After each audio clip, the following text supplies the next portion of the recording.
Hello friends, welcome back. मैं राजा and आज हम वेब स्क्रैपिंग के ऊपर डिस्कस करेंगे। बेसिकली वेब स्क्रैपिंग में हम जो वेबसाइट्स होते हैं उनके डाटास को कुछ लाइंस ऑफ कोड्स के थ्रू हम अपने कंप्यूटर में एक्सेस कर सकते हैं, डाटास को एक्सपोर्ट कर सकते हैं, इंपोर्ट कर सकते हैं। जस्ट लाइक कॉपी पेस्ट से तो बेहतर होता है। So let's get started.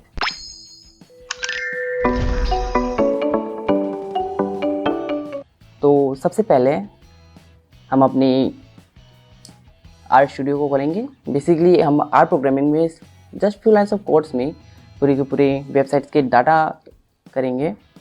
सो सबसे पहले हम अपना आर स्टूडियो खोल लेंगे एंड हमें यहाँ पे कुछ लाइब्रेरीज की जरूरत पड़ेगी। सबसे पहले हम यूज़ करेंगे robot.txt फाइल्स को। बेसिकली वेबसाइट्स परमिशंस देते हैं इस तरह के robot.txt फाइल्स में कि हम वेबसाइट्स को स्क्रैप कर सकते हैं कि नहीं। हम इस पार्ट में सिर्फ स्टैटिक वेबसाइट्स को स्क्रैप करने के देखेंगे। And second we need a XML2 file. इसके थ्रू हम HTML डॉक्यूमेंट्स को एक्सेस कर सकते हैं वेबसाइट्स के। And then here are few lines of मोर।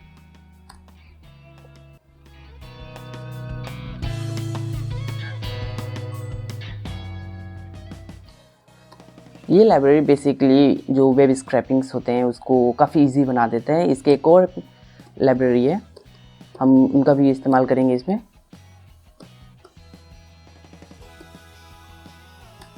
हो सकता है आपके कंप्यूटर में ये अभी तक डाउनलोड ना हो, so you can install it.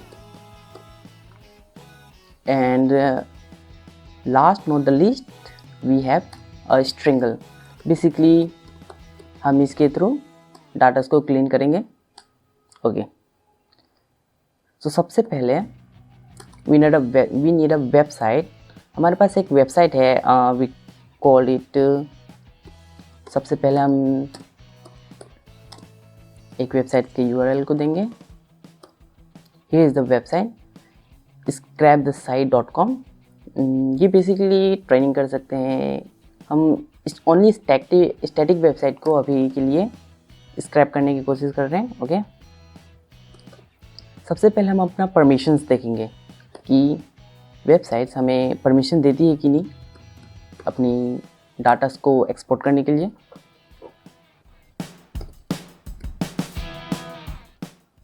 Okay,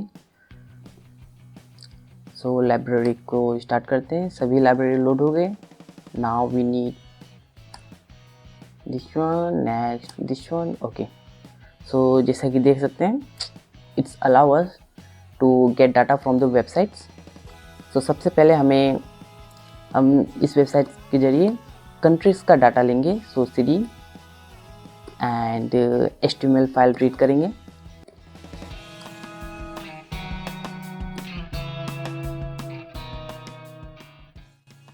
and अब अगर हम इसे प्रिंट आउट करते हैं तो हमें पूरे वेबसाइट का रो HTML फाइल देखने को मिलेगा।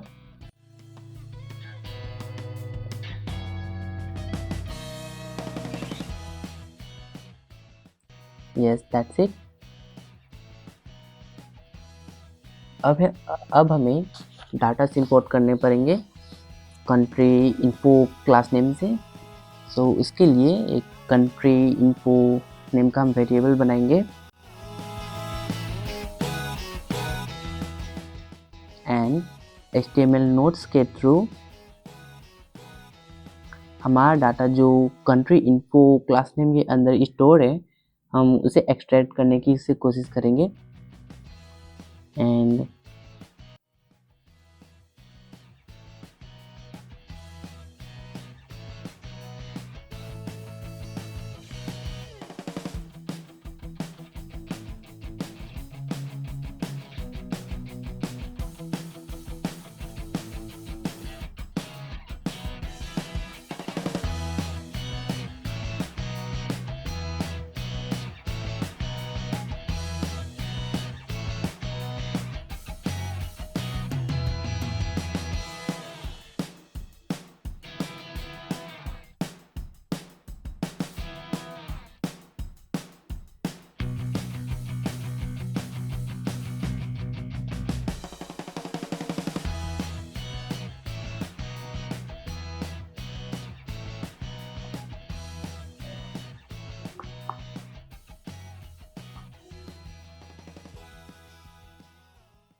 and here we go.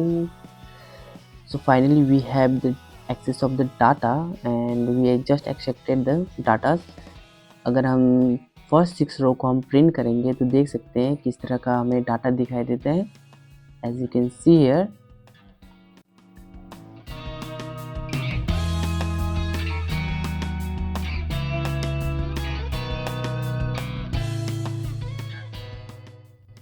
But this not a data तो मिल गया बट काफ़ी क्लीन एंड स्पेसेस है अभी भी इसमें. कुछ वर्ड्स है जिसे हमें रिमूव करना पड़ेगा एंड स्पेसेस भी है. सो इसे क्लीन करते हैं. अब एक न्यू वेरिएबल बनाएंगे. जस्ट country info cleaned,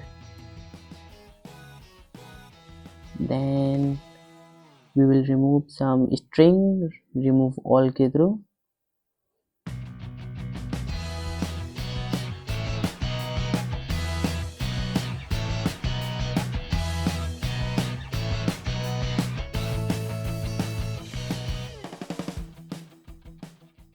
तो यहाँ पे बेसिकली हमारे पास कुछ एंड्स की वैल्यू बहुत सारी स्ट्रिंग्स है.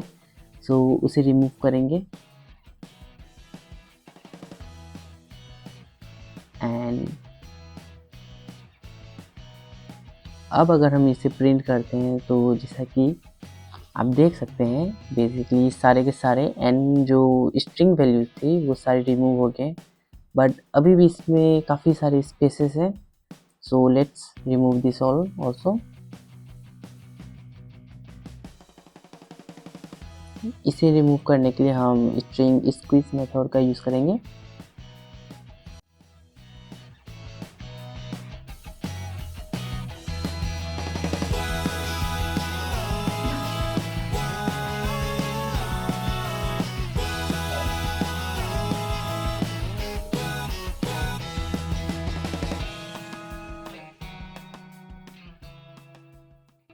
So here we again give the clean value. Now अब अगर हम देखते हैं तो स्पेसेस एंड जो भी डाटा है वो पूरी तरह से क्लीन हो गए, जिसे हम एक्सपोर्ट कर सकते हैं एंड एनालाइज भी कर सकते हैं अलग अलग वैल्यूज में. So finally we have our data. अब इन्हें और एक्सेसिबल और फंक्शनलेबल बनाने के लिए हम इसे हम और डाटा फ्रेम में डाल देंगे एक न्यू वेरिएबल बना के. And here we country.df data frame.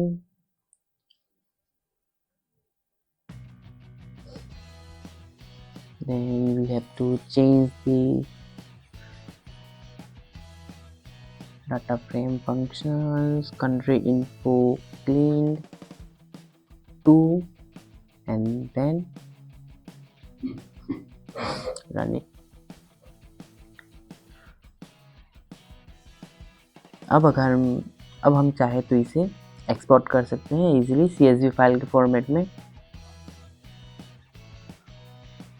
तो इसे CSV फाइल के फॉर्मेट में हम सेव करने के लिए write.csv का यूज़ करेंगे.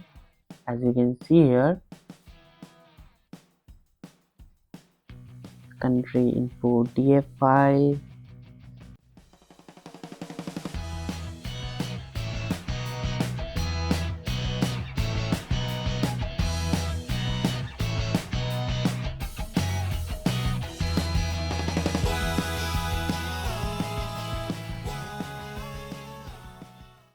now we will give a file name, country info CSV file.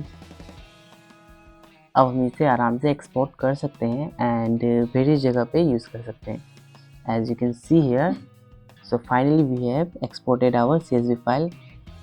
अब अगर हम इस CSV फाइल को ओपन करेंगे, as you can see here we have all the datas of country, their areas, their populations, areas in square kilometers, names, everything we have in CSV file. And हम इसे various formats में use कर सकते हैं। हम इसके through और भी चीज़ें कर सकते हैं एंड बहुत सारे अलग अलग डाटास को इंस्टॉल कर सकते हैं, एक्सपोर्ट कर सकते हैं। बिना कॉपी वेबसाइट पर जाए कॉपी पेस्ट किए हम काफ़ी सारी चीज़ें कर सकते हैं। And that's it. You just learned how to scrape a static website using R. With this simple process, you can automate data extraction and save so much time. In the next video, we will dive into scraping dynamic website, a bit more challenging but equally exciting.